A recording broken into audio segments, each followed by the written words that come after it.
Dear students, let me discuss the second part of globalization and health. Let's talk about Malaysia very briefly. Emerging and re-emerging viruses in Malaysia from 1997 to 2007. As we can see that a number of unique zoonotic and non-zoonotic viruses in Malaysia have emerged over the past few years. Some of these viruses led to significant morbidity and mortality for those affected and placed a huge public health and economic burden on the state. The outbreak of Nipah virus in 1998 was among the most horrific, resulting in 109 deaths. Ultimately, the removal of over 1 million pigs recognized as the amplifying host brought the outbreak under control. Great outbreaks of hand, foot, and mouth disease due to enterovirus 71, with rare cases of fatal neurological complications, were reported in young children 1 year before this and subsequently again in 2000 and 2003. There are three other new viruses, namely Thuman viruses in 1999, then Pula virus same year, and Malacca virus in 2006, all of which originated from bats, were added to Malaysia's growing list of novel viruses.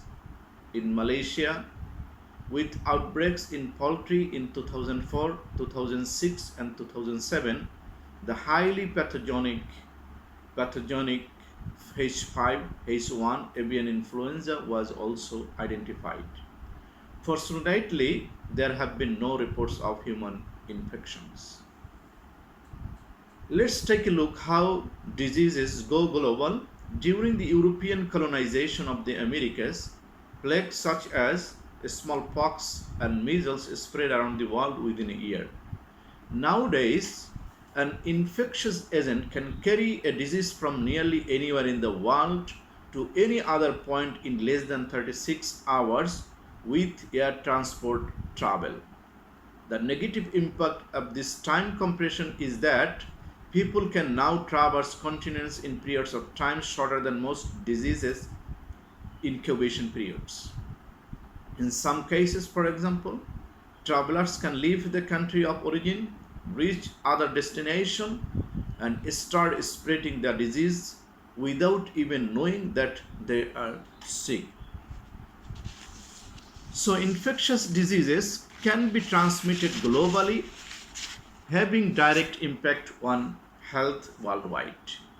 Several new infectious diseases, including severe acute respiratory syndrome, Henipavirus, avian influenza virus, and H1N1 virus, and COVID-19 are some of the newest diseases that have received much attention due to their rapid spread around the world.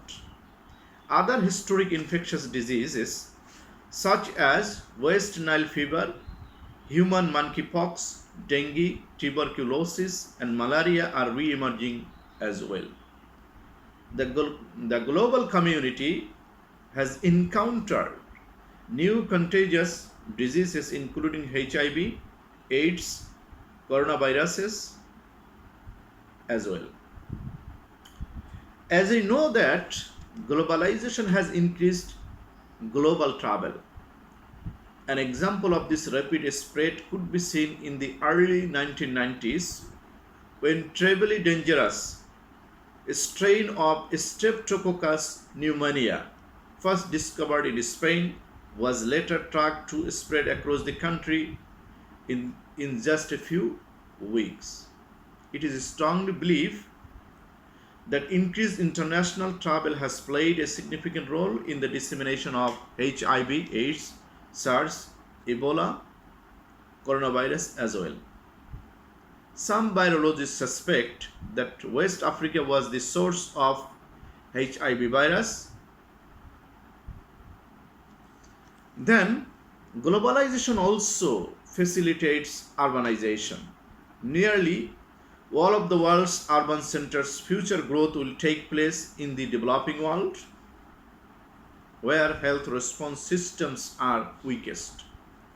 By 2050, it is predicted that global population will rise from 7.5 billion people to 9.3 billion.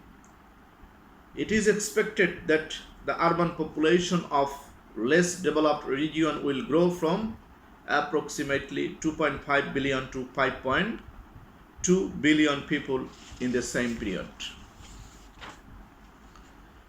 On the other hand, there will be a smaller growth in the number of urban dwellers in more developed regions, which are from 930 million to 1.1 billion.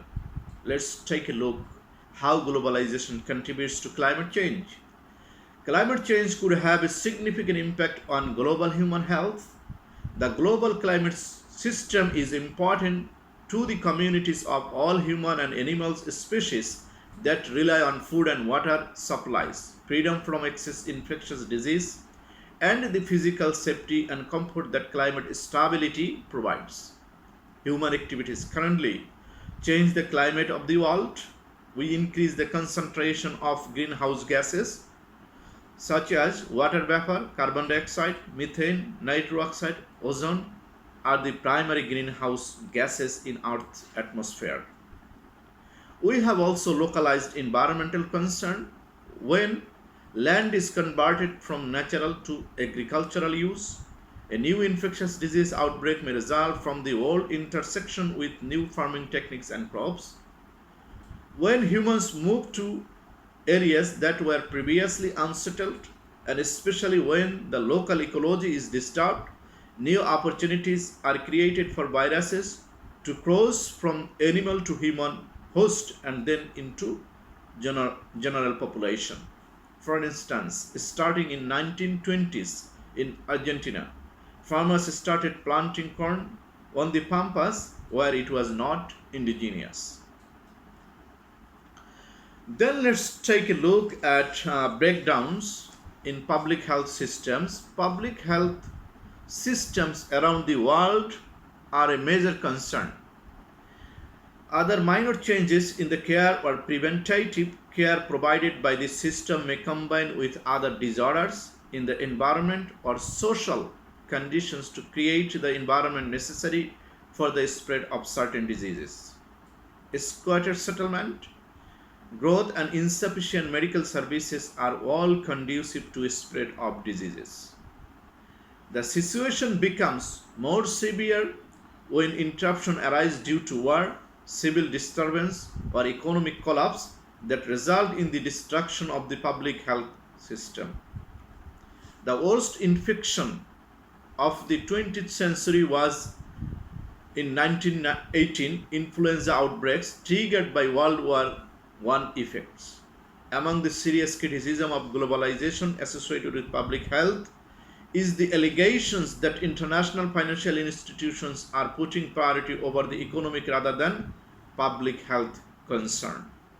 Thus, globalization has increased the need for government budget supervision, which can lead to massive reduction in public health spending. So we end our discussion here. Thank you very much for your listening.